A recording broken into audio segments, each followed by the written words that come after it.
Perkenalkan, nama lengkap saya Afrida Yuni Jawona, mahasiswa STPM Santa Ursula semester 1, program studi ilmu pemerintahan.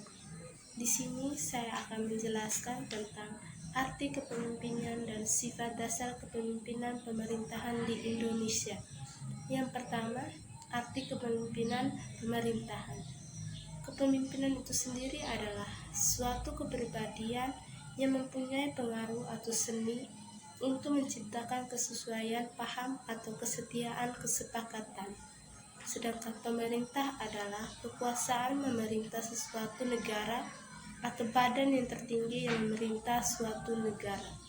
Jadi, kepemimpinan pemerintahan adalah kemampuan atau kemahiran seseorang pemimpin dalam memengaruhi orang lain dalam pencapaian tujuan pemerintahan. Yang kedua, sifat dasar kepemimpinan pemerintahan. Pertama, konsisten dan konsekuen.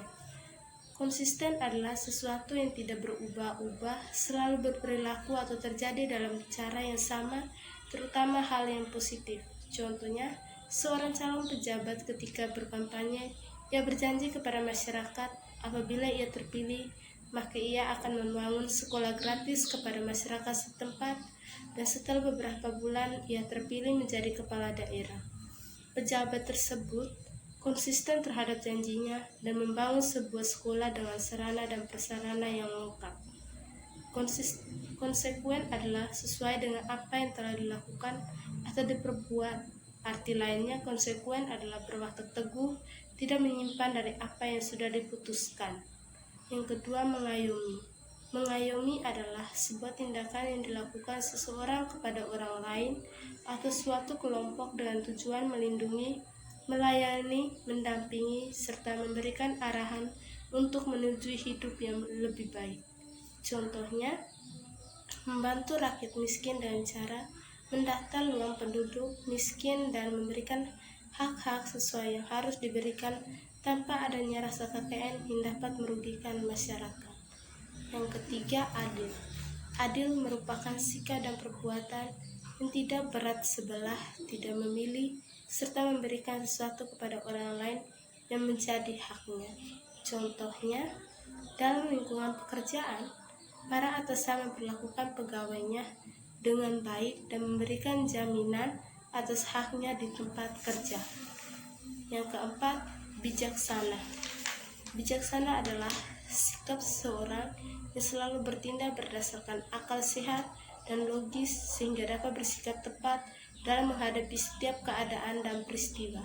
Contohnya, bijaksana dalam mengambil keputusan, bijaksana dalam memimpin, dan bijaksana dalam membela kebenaran. Yang kelima, jujur. Jujur merupakan sebuah sifat yang membutuhkan kesesuaian sikap antara perkataan dan diucapkan dan perbuatan yang dilakukan oleh seseorang. Artinya, seseorang dapat dikatakan jujur jika ia mengucapkan sesuatu sesuai dengan sebenarnya disertai tindakan yang seharusnya.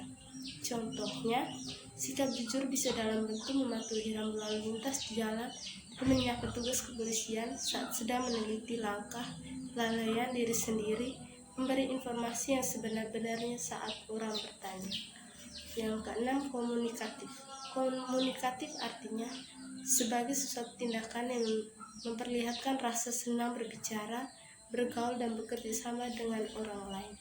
Contohnya dapat dikembangkan dengan melibatkan suasana pergaulan yang nyaman, situasi mendukung, dan lingkungan yang menarik.